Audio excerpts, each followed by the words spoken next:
என் அன்பிற்குரிய நண்பா நண்பி, நான் தான் உங்கள் ஏஸ் பேசுகிறேன். இதோட ஃபர்ஸ்ட் ஷார்ட் ஃபிலிம். நான் புதுசாக ஒரு ட்ரிக் யூஸ் பண்ணியிருக்கேன். ஏன்னா ஸ்டார்டிங்கில் ஆடியோ வரும், வீடியோ வராது. வீடியோ விஷுவலைஸ்லாம் நீங்கள் உங்கள் மனத்திறல பண்ண போகிறீங்க. ஆடியோவுக்கு ஏற்ற மாதிரி உங்கள் மைண்டில் நீங்கள் ஒரு கேரக்டரை ஃபிக்ஸ் பண்ணிவிட்டு கண்ணை மூடுங்கன்னு சொல்கிறப்போ கண்ணை மூடி நீங்கள் யோசிங்க.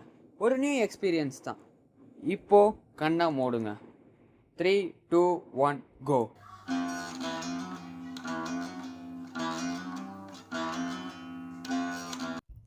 ஹாய் காய்ஸ், வெல்கம் டு நட்சத்திர கதைகள். இந்த கதையில் யாரை பற்றி பார்க்க போகிறோன்னா KMA, CEO அண்ட் ஃபவுண்டர், அதாவது கமலேஷ் மார்ஷல் ஆர்ட்ஸோட ஃபவுண்டரான கமலேஷ் நண்பரோட வாழ்க்கை கதையை பற்றி தான் பார்க்க போகிறோம். அவர் புதுசாக ஒரு அகாடமி ஆரம்பித்து கொஞ்ச நாள் தான் அதுக்குள்ளாட்டியும் ஓவர் பீக்கில் இருக்குது. அதுவும் நல்லா அவர் பண்ணுற உதவிகள்லாம் சூப்பராக இருக்குது. கம்மி பட்ஜெட், நம்மளால் முடிஞ்ச ஃபீஸை மட்டும் கொடுத்து நம்ம அங்கனுக்குள்ள சிலம்பம், கராத்தே, அப்புறம் நிறைய கலைகளை கற்றுக்கலாம். அழிஞ்சு போன கலைகளையும் மீட்டு கொண்டு வந்திருக்காரு. அழிய போகிற நிலைமையில் இருந்த கலைகளையும் மீட்டு கொண்டு வந்து அவர் நடத்திக்கிட்டு இருக்காரு. அவர் பண்ணுறதுக்கு ஹேட்ஸ் ஆஃப்.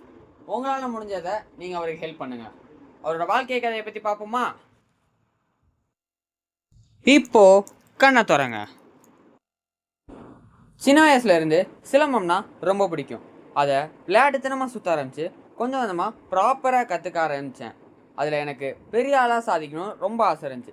சின்ன சின்ன மெடல், அப்புறம் கப்பெல்லாம் வின் பண்ணி நான் எனக்குள்ளேயே கொஞ்சம் கொஞ்சமாக மோட்டிவேட் பண்ணிக்கிட்டேன். நான் பெரிய ஆளாக வர்றதுக்கான காரணம் என்னோடய ஹார்ட் ஒர்க் அண்ட் டெடிகேஷன் தான். நம்ம தளபதி பாட்டில் சொன்ன மாதிரி, என் வேர்வை துளிகள் என் வெற்றிகளை வேர் வைத்தது.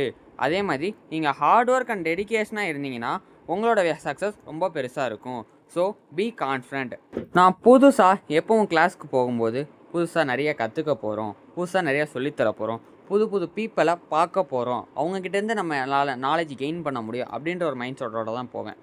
நான் சிலம்பத்து மேலே வச்சுருந்த என்னோடய காதல் என்னை இவ்வளோ தூரம் கூப்பிட்டு வந்திருக்கு. உங்களுக்கும் அதே மாதிரி ஒரு பேஷன் மேலே ரொம்ப இதாக இருப்பீங்க. உங்கள் பேஷனை நோக்கி நீங்கள் ஓடினீங்கன்னா உங்களை நோக்கி சக்ஸஸ் நிச்சயமாக ஓடி வரும். இல்லை நான் ஏதாவது பண கஷ்டம் அப்படின்னு நீங்கள் அதை விட்டு விலகி வந்தீங்கன்னா உங்களுக்கு ஸ்ட்ரெஸ் தான் வரும். ஸோ உங்கள் பேஷனை நோக்கி எப்போயுமே முன்னேறிக்கிட்டே இருங்க.